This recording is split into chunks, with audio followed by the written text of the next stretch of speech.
Welcome back to another episode of Risk Check Podcast. The dynamic duo is back together again.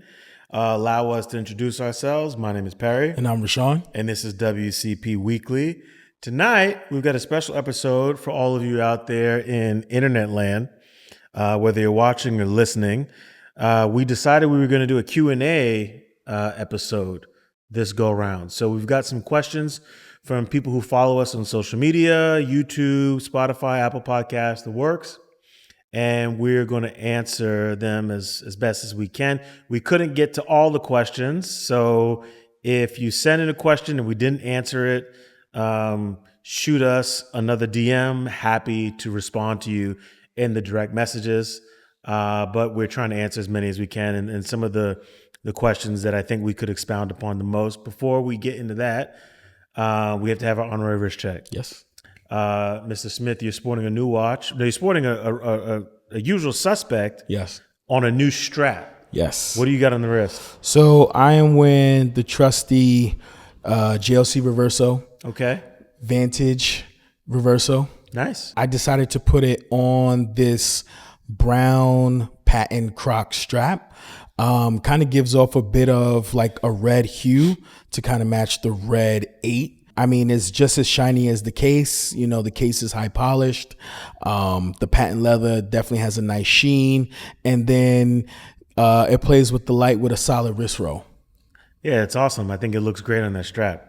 I like it a lot. I mean, to put it on brown when it has a black dial, you know, I could have put it on like a patent black, but I said, you know what, let's switch it up. Let's kind of give it a little bit more pop. Yeah, and it works with the fit. You got the summer weight trousers on with the sweater. It's a good look. Yes. It's a very distinguished watch. I love the JLC Reverso. It's classic. I think in really any variant, you can't go wrong. And any size, really, too. You know, that's one of the largest sizes. I've seen smaller sizes. I think there's a lot of variety you can have fun within their line, and collectors, no matter what size wrist you are, you can enjoy it. So I have to agree. I am wearing a very similar watch, actually. It is a new watch. I'm wearing a Cartier Tank Louis. Nice. This is a rose gold case. It's got what kind of resembles like an anthracite dial. Almost like an anthracite sunburst kind of dial. Mm-hmm. And it's got these like sort of royal blue border with Roman numerals where the time display is. We recently did a panel on Essence Fest in New Orleans, and I brought this with me. And I've been enjoying it for some time. It's nice. Yeah. Yeah. And, you know, I tried to get the drip together too. So yeah, it works. What are you going to do? Very high fashion. Yeah, sure. All right, you guys, let's talk about something every watch collector can relate to. When you're on the hunt for the piece, you slid into DMs, combed through the forums, maybe even hit up a friend of a friend, and still nothing. And that's where Bezel comes in. It's not just another marketplace. It's where tech meets tradition. Whether you're after a Rolex sub or independent grail, Bezel has tens of thousands of authenticated listings waiting for you. And if the watch isn't listed yet, no worries. Just add the model to your wish list and Bezel hits you with real-time notifications the moment something drops. And for those of you who don't have time to obsess over listings 24/7, Bezel's got a concierge team that can source the watch for you.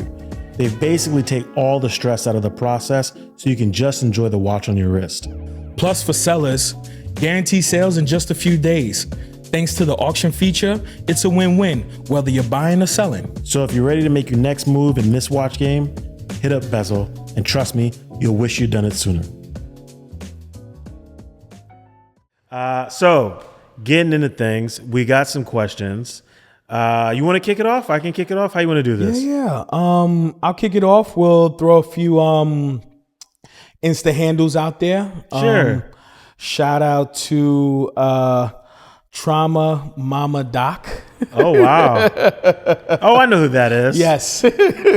Shout out to Trauma Mama Doc. That is a handle. That's a nice It took me a second, but I know exactly who that is. Yes. Her question was, if you could only have a 3-watch collection, what would it be? Ooh, that is tough. If I could only have a 3-watch collection, I take it you want me to go first. I will say, well, why don't we start with this? Let's talk about types of watches. Yeah. I need a dual time, Yes. right? I need some kind of watch that can track multiple time zones. I need a complication because I like comps. And then I feel like I need something. You got to have something that's dressy in the collection. So if I'm thinking a dual time, I can probably combine multiple sports watches in one. I do have a bone to pick with Rolex oftentimes, but I have to say, I think the for me, the best model in the collection is always going to be a GMT Master. Yes. I think it has the same death rating as a sub, so it's essentially a dive watch. Mm-hmm. And it's easy to use. It's got the quick set date function. It's also got, you can move the GMT hand too independently.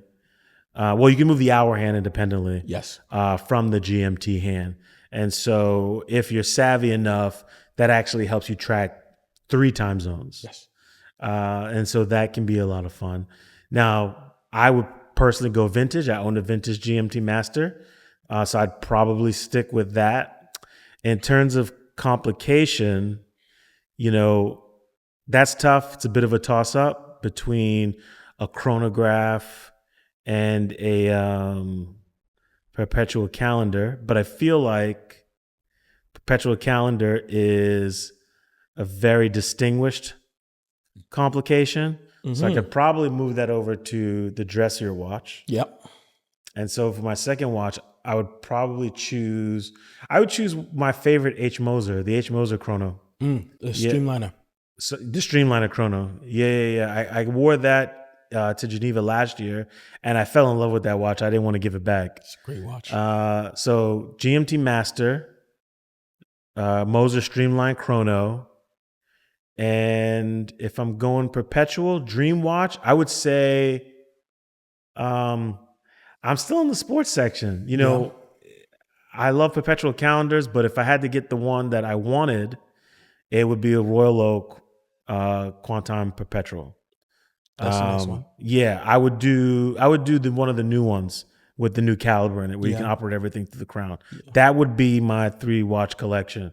Yeah. So, though I'm pretty critical of people who are only sports watch driven, as it turns out I am too. So I think I'd choose from my personal collection. I'd have to say Vantage Reverso, sure, Speedy, and Date Just Blue Vignette Dial. Can't go wrong. Were we only supposed to pick watches from our personal collection? No, I think it was pretty broad, but I just decided from my personal collection. Definitely have to do the Vignette Dial because it's got the bling. It can be dressed up, dressed down, but definitely the Reverso would kind of trump a black tie moment. So that would be my black tie watch. The Speedy could be the everyday driver, and then the Rolex would kind of be, when I want to pop out. Okay, when you would pop out and show someone. Yes. I feel you. So that would be my They're not like us. Yeah. All right. I got a question from Len Rocks. I think that's how you pronounce his handle here. Mm-hmm. I thought this was a really good question. He said, what's the best bang for your buck piece out right now for daily wear? Sub $10,000. Oh, I can take that one easy. I know what you're going to say. Go ahead. Come on, man. I've been saying it for the past, 8 episodes, man. Omega Speedmaster. Sure. It has to be. Price point, provenance, recognizability, star power, all of it. Best commercially available watch you can get. Definitely top 1, maybe top 2 on bezel. I think it's always top 1 requested watch almost anywhere. I mean, for the same reasons that you always state. I mean, it's It's priced competitively. Yes. Right? It's sub $10,000. They've come up a bit over the last couple of years, which I'm not happy about, but it's still a sub $10,000 watch. You get it's a complicated timepiece, it's a chronograph, and then it's a moon watch. Like, the history is there. So, and I think today it's a watch that has gone a little more mainstream, maybe not as mainstream as like a Rolex, but people who are watch enthusiasts or even curious about watches because of the swatch craze with the moon swatch know about the Omega Speedmaster. I have to say It's a respectable timepiece. I agree. No, for sure. Though I don't disagree with you on that, I would probably add in there the Tudor Pelagos FXD GMT. Yes. Sub $10,000. Well, I think it's sub 5K. I think it's right. Or it's right there at 5K. Right Either way, it's a lot of bang for your buck. It's also a complicated watch. I love GMTs. I love dual time zone watches. This one is a lot of fun.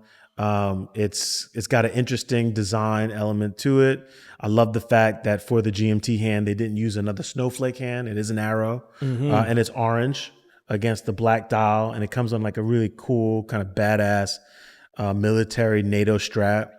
I know a few people that own this watch. I want one. I think it's a great piece. It's a lot of fun, and it's something I would definitely like wear like a lot. Yeah, like it would be a great daily wear. Yeah, for sure. Let's see. I got another one. This is a good one. This is something we both can kind of attack too. WCP does a watch collab. One brand, no budget. Which brand and type of watch? Oof. Because you just left that one to me, huh?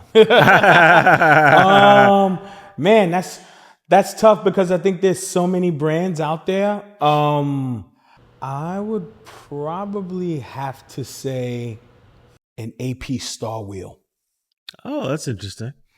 Okay. An AP Star Wheel. And the reason why I would choose that is because just the inception of our brand, right? Sure. Like the idea of wandering, right? Like people kind of like, in the beginning, were like, what's this thing about? It was like this allure, you know what I mean? And like just how AP decided to bring back the Star Wheel and display the time. And I love the rollout that they did. It was kind of like outer space and the Aventurine.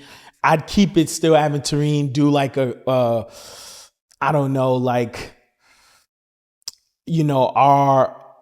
our like signature WCP colors, maybe do like some weird orange Aventurine, like, or green Aventurine, something like out of this world, just something that probably hasn't been seen before.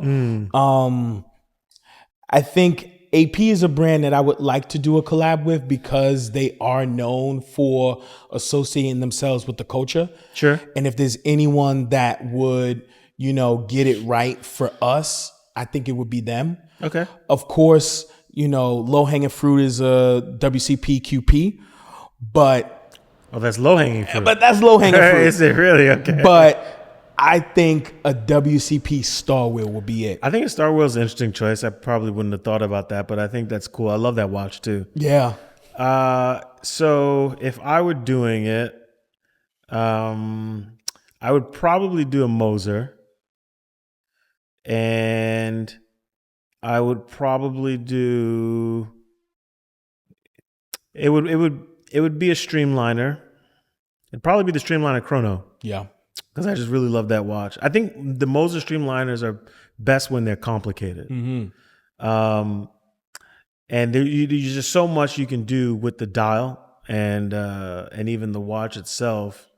So I'd probably lean more in that direction. Though I have to say, if I had the opportunity to do an AP, I would love to do an AP collab.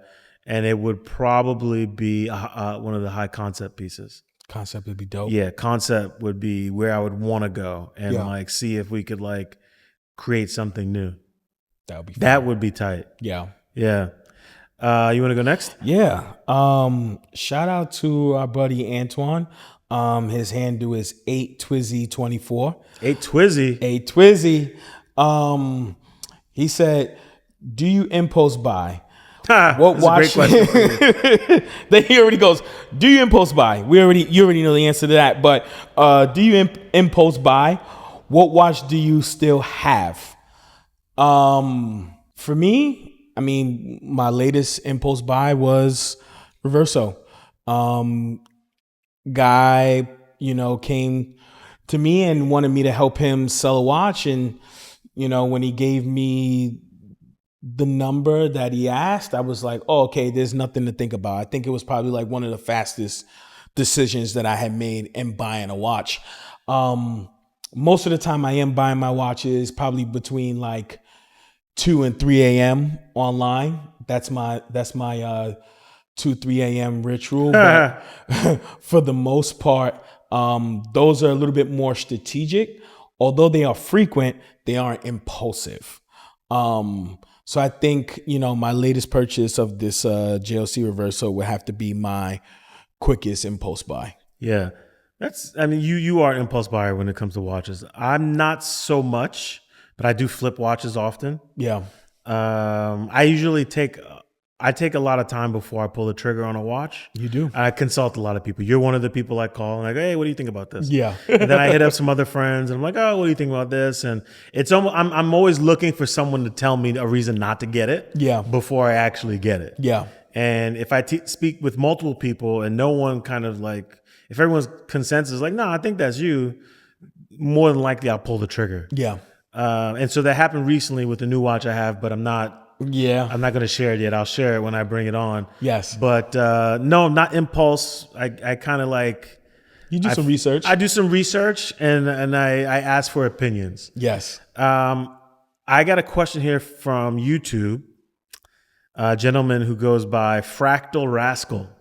Shout out to you. He's got a question. What if we are introverts and are just not very good at making social connections? Are we just lucked out of the game and are better off looking at the secondary market? This is in response to the Rolex episode that we did. You want to take a stab at it? Yeah. Please. You know what's actually funny?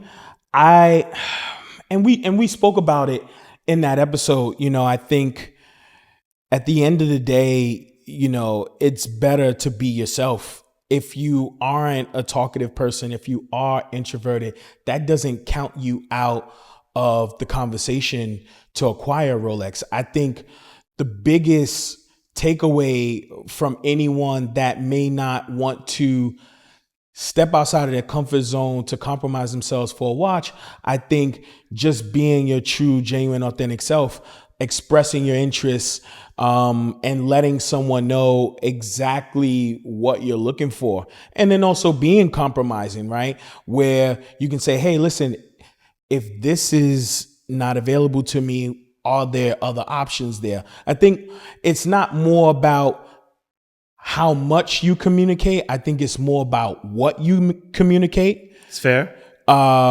Which, I find people that are introverted, they take time to think about what they want to say. Sure. Because they don't always want to speak. And so you kind of have that as a superpower to basically be methodical in what you ask for, especially when it comes to Rolex. Yeah. No, I mean, I would agree with that. I also think that just knowing and like having a lot of friends that are introverts, in my experience, it's very rare that someone is like 100% introvert. Yeah. Like typically they're introverted about a bunch of things that they're just not very, not very sure of, versus things that they are almost certain of. Yes. And I think it's harder to kind of break out of your shell, especially in a watch retailer or with a dealer or around other collectors, if you feel like perhaps that your knowledge base isn't as sound as theirs. And I understand that because it is intimidating. So my advice would be just do as much research as you can on what it is that you like. You don't have to know everything. You're going in there looking for specific things anyway. Maybe it's specific complications, maybe it's a specific brand, maybe a specific model. Do the research on what you're interested in. If you love chronographs, you don't need to know anything about a minute repeater. There's no point. It's not what you're here for. No. Right? Learn everything you want to know about chronographs because that's where your interest lies.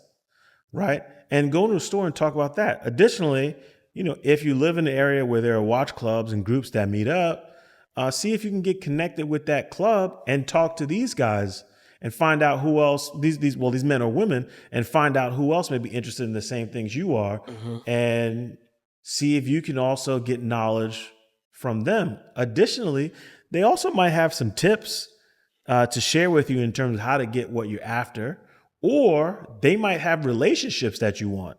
Again, going back to the conversation of getting that special allocation is based on relationships. Yeah, it is a matter of who you know, but you might be surprised who you know. Yeah. You might be thinking, I'm going to go into the AD and build this amazing relationship with the person that runs the store, not knowing that you got a friend or a colleague that already has an amazing relationship with them. Yeah. See if you can get some kind of introduction. It looks good on them that they're bringing business in, and you get to essentially move up a little bit of the line quicker. Yes. So it's a win-win. Yeah. Yeah. I think that's a solid point to that. You don't always have to do the heavy lifting yourself. No. It takes a village. It takes a village. Speaking of that, because this is a good follow-up question. Shout out to the homie A Villa. A Villa. His handle is A Villa Music. He said, how can we help influence the new generation to embrace horology, watchmaking, and collecting? And I think that's a great follow-up to what you were just mentioning, because it does take a village, right? It takes friend groups, peers, colleagues, maybe a new friend to expose you to something that you probably didn't think you had an interest in. I think, our platform obviously has brought in a lot of new enthusiasts, or at least have spiked the interest of so many. I mean, we get emails and DMs and text messages from so many people that thank us for, continuing to push this hobby forward. And we are influential. We have siblings, relatives, and friends that are younger that are like, wait, so you're the watch guy? You know what I mean? And so we're able to kind of share something positive, constructive, and be able to create more converts. Yeah, no, I mean, I think, getting young people involved, it's just, again, with anything else, it's like sharing. But I think also, think about when you were young, right? What kind of piqued your interest in these different things and hobbies that you got into? I remember I was into Star Wars when I was a kid. I wanted to know everything about Star Wars. If I had YouTube or the internet back then, I would have known everything about Star Wars. The barrier to entry for me was I had to buy the novels and the toys and the games, and that's how you got deeper and deeper into it. With watches, it's a similar thing, but you don't have to start with Patek, obviously. You start with something else. And I think if you're a parent, I know Avila is, and he's someone who actually, he shares the hobby of watches with his daughters. He posted a video, maybe it was around Christmas. He got one of his daughters a Omega Moonswatch. Yes. Right? A gift is a great way to inspire someone to kind of get into the hobby. You know what I'm saying? And there's everything from Swatch, which are highly collectible, to Seiko. Now you're getting into, opportunity to get into mechanical watchmaking with Seiko, to some of the other brands that we like, if they want to, sort of dip their toes into finer watchmaking without getting into luxury watchmaking, where they're brands like Baltic and, Studio Underdog. They're producing mechanical watches that are highly sought after by even big collectors. Yep. So it kind of gets you in a space, where you are sort of playing the game with larger collectors, and in a way they're kind of your peers, even if you're not collecting, some of the bigger and more esteemed watch brands. These guys know what these pieces are, and so that bridges the gap in terms of how they can relate to a younger crowd. So, I would say, I would follow his advice. Get someone the gift of giving is always great. I mean, you can't anyone give me a watch. You can give me too. I take watches. Yes. So no, I agree wholeheartedly. All right, let's be real. Buying watches can be a little stressful. You're navigating through a sea of listings, wondering if that mint condition piece is really mint, hoping you're not about to drop some serious cash on something sketchy. Into Bezel. These guys built a platform where every watch goes through an authentication process. We're talking old school watchmakers who know their stuff, checking every detail. They even smell the papers. And no, I'm not kidding. And here's the kicker. Bezel isn't just for seasoned collectors. Whether you're spending $1,000 or $100,000, they've got a high-touch concierge service that will guide you through the entire process. You get a real human interaction, not some chatbot giving you the runaround. And if you're selling, their auction platform guarantees a sale in days, not months. So whether you're adding or offloading, Bezel makes sure it's smooth sailing. So next time you're eyeing that dream piece or looking to make room for a new one, check out Bezel. They've taken the hassle out of collecting so you can just enjoy the journey. This is a good one. How do you deal with imposter syndrome at watch events when you can't afford some of these luxury timepieces? That's a good one. I definitely would love to tackle that one. Please, have at it. I think, I can really say that the watch industry can kind of put you in a place of, allure, right? And you can kind of be overwhelmed and feel that you have to invest in big timepieces, or you have to never repeat a watch, or, continue to buy watches over and over, or it has to be a certain threshold price point. But that is absolutely not true. I mean, we see it with, friends like Jan and James and so many others that collect brands that people don't know anything about. Right. Or the fact that they may or may not be at a high price point. You take brands like Studio Underdog, we were talking about them 4 years ago and their price points were $500. And now look at them today. Watches are always sold out, and there's certain pieces that are most coveted in the world. So feeling that you have to own a specific model or brand in order to, I guess, be validated is definitely not true. You got to be comfortable. Yeah, you don't have to have a gang of APs to be a watch collector. No. It's not what it's about. No. So I think, but also if you're feeling imposter syndrome in that way, it's one of two things. Either you're hanging out with a shitty watch club or you haven't been to any. Yeah. And so I would encourage you to, get in contact with some of the ones that we've named. I mean, I can vouch for Red Bar. I can vouch for CP Time. I can vouch for Complecto, Atlanta Watch Society, Vegas Watch Society. Yeah. Who else do we know? I mean, there's a bunch of these guys out here. Yeah. So, and what you'll quickly realize is there are people at all stages of their collecting journey that attend these events. So it's not necessary for you to have to go and, put yourself into a crazy amount of debt just to feel like you belong in the room. It happens. It does happen. But I think, what you want to do is surround yourself with people who you can tell really enjoy the hobby, that when you're in the room, introduce themselves to you, introduce yourself as well, and that makes space for you.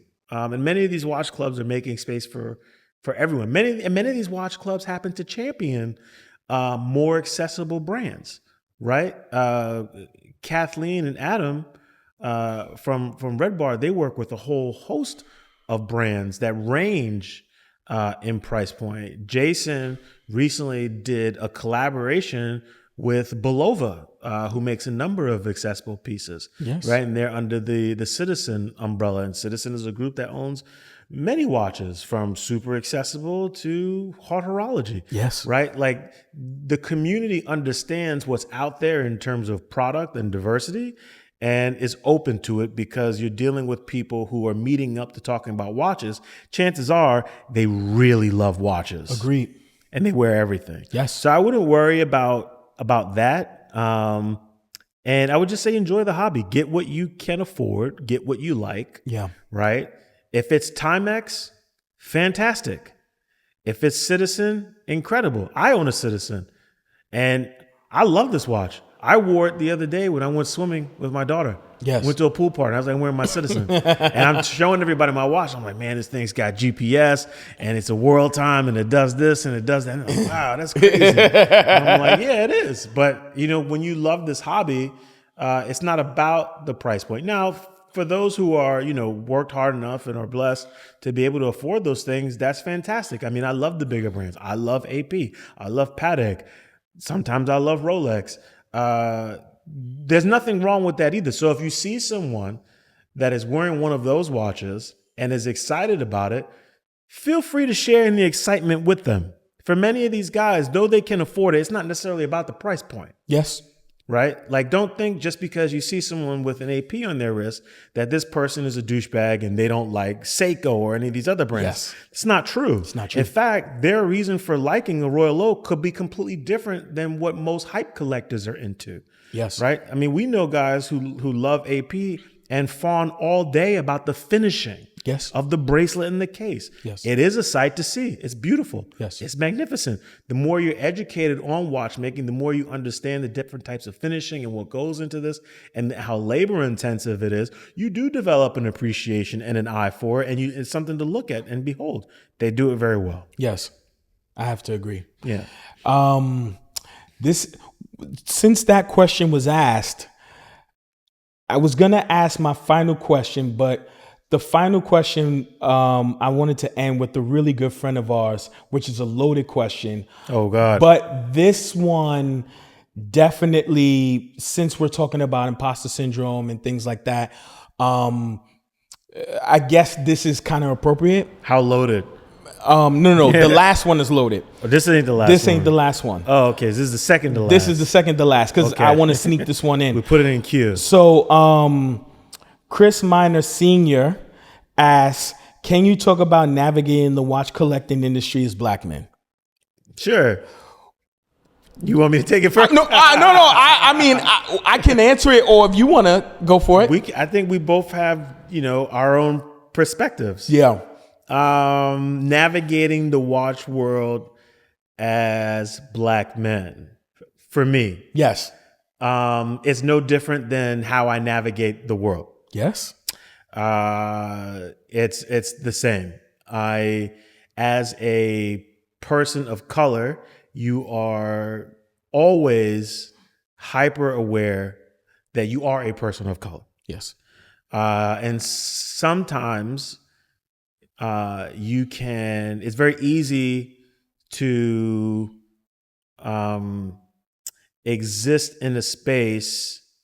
Well, when you find yourselves in spaces where you are a minority in the room, it's very easy to give in to insecurity. Yes. Right? It's very easy to feel like maybe you don't belong in this room. Mm-hmm. Those things are easy. Me personally, I've chosen to do hard things. And Wrist Check Pod, as fun as it is a hard thing. Yes, it is. Super niche, what we're building, is a hard thing. Yes, it is. And so I personally want to exist in a space where I feel comfortable in any room that I walk in. That's a hard thing.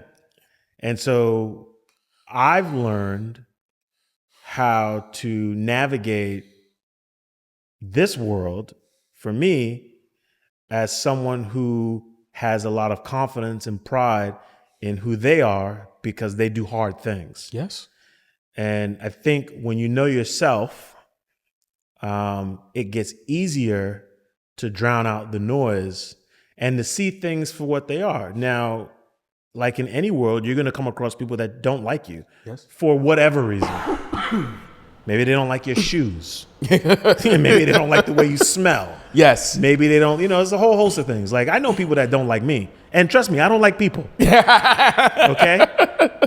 But I love people. There's some people I don't like. But, I think as you grow up and you become an adult, and I think everyone can kind of relate to this, like you kind of have to learn to like navigate around those things. Yes.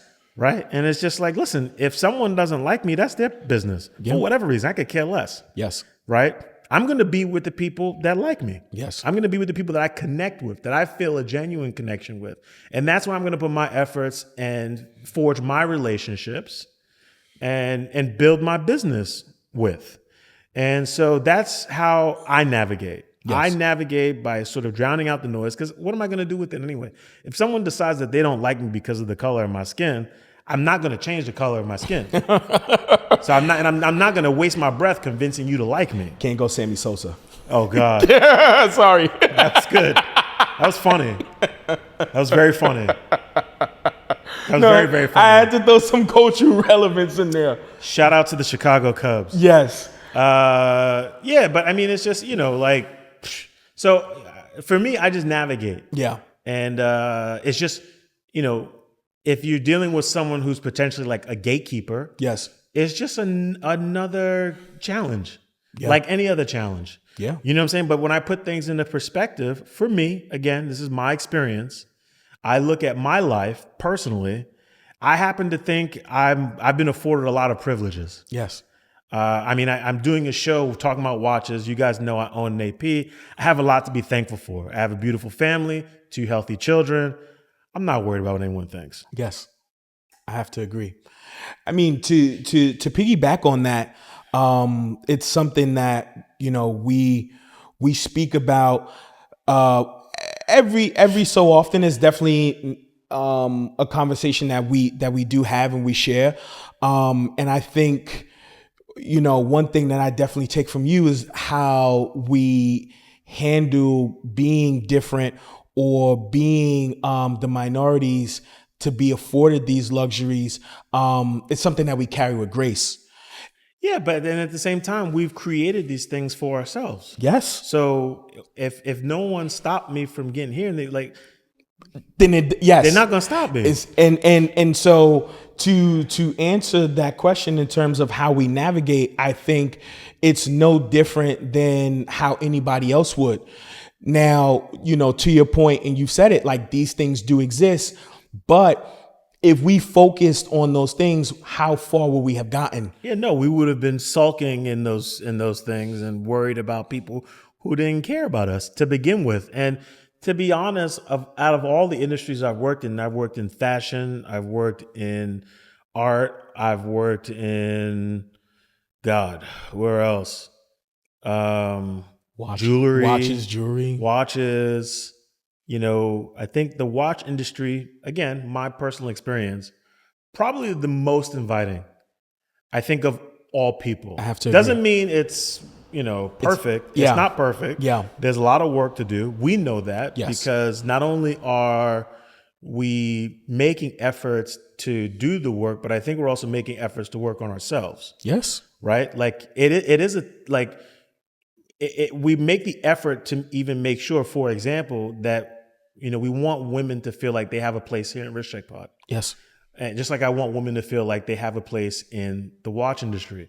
And that takes it's a conscious effort to make sure that we are being equitable with our time and the stories that we're sharing. Yes. You have to think about that. So additionally, we're working on the industry, but we're also working on ourselves, because it's very easy to just become a boys club. Yes. And we're guys, it's second nature. It's easy to just get the guys on here, shoot the shit about watches, and you go home and it's like, all right, we're all done. right? But we do have to make a conscious effort that we are representing other communities, right? And that's the work that we chose to do. Yes. Everybody doesn't do that. Everybody doesn't have to. You do your own thing. You own it. It's your thing. Yeah. Right? It's America. Yeah. Do it your way. Isn't that McDonald's or something like this? Have it your way. Have it your either way. It shows you how to eat fast food. Yes. But, it's the same thing. So it's like, I don't get hung up on that. But at the same time, if there are people who struggle with these things, I'm not one to pass judgment. I think everyone has their own path and they grow in their own ways and they navigate the world in a way that works for them or doesn't work for them. That's everyone has their own prerogative. Yeah. But for me, my family, and my house, we do hard things. And we get up every day, we go to work, we work really hard, and we don't care what people think about us. Yes. We cherish our loved ones. Yes. Yeah. And I wear my AP. Yeah, that's right. That's it. It really boils down to creating a village and, surrounding yourself with people that care about you. And it's no one's responsibility to care. You just want to make sure that you hold on to those that do. Obviously, the elephant in the room, we are colored, but Oh God, is that using that term? Jesus. I'm just saying, Oh my God. you know what, whatever. Well, I mean, I don't know. I'm just trying to be politically correct, That's I guess. not politically correct. Okay, so scratch that. But what I'm saying is, obviously, there are going to be people that are going to be different in these spaces, but you don't let those things hold you back. I All right, that's moving the biggest thing. In your opinion, what is the best movement in today's timepieces? That's an interesting and really complex question. Yes. But I like the question because it makes me think. So the best movement. Okay, I want to approach this in a way by saying I don't think there is a best movement. There are movements that are developed for a variety of reasons, right? There are movements that are developed for special complications. There are movements that are developed to solve particular problems for certain types of watches. And there are pros and cons, I think, to all movements. It depends on what's important for you. So if you're someone who's like, man, it's got to have a 72-hour power reserve, Yes. then that cuts out a lot of watches, Yes. right? To some people, it's not a big deal to wake up in the morning and have to wind their watch. I own manual wound watches. In many cases, you have to wind them every other day, especially if they're vintage. Sometimes you have to wind them every day. So that's not uncommon. Now, having said that, there are movements that are made by companies like Miyota. And what's the other one that begins with an S? Sellita, right? And these are like stock movements that are mass produced, but they're workhorses. Are they going to have the best finishing on them? In most cases, not. Though some brands do apply finishing on those movements that they purchase. We've seen that. That's a thing. It isn't always the best, but pretty. Yes. Sometimes they make it look good. And so to say what's the best movement, I personally don't think that exists. Now, if you break it down to specific types of movements or complications, you could certainly box some out and rank. Yes. Right? If you're talking about best tourbillon, best minute repeater, best chronograph, like that's definitely a conversation where you can kind of like start to check off some boxes and apply some scoring. But I don't think that there's a such thing as a best movement. Now, what I would say is going back to Sellita and Miyota's, don't rule them out. Just because it isn't an in-house movement doesn't mean that it's a bad thing. We actually learned from spending time with Berneron, that for a long time in Swiss watchmaking history, the majority of Swiss watchmaking history, there was no such thing as in-house movements. That was the industry was far more collaborative back then. And it was a really great reminder because when I was thinking about it, you think about the Holy Trinity, Paddock, AP, and Vacheron. Well, there was a time when all of their movements were made by JLC. Yes. So shouldn't it be the Holy Quad or something? like these brands wouldn't be who they are today without JLC. Yeah. That's just a fact. I got a new watch. I'm not going to share it again. Second reminder, but it's from one of those brands with a JLC movement in it.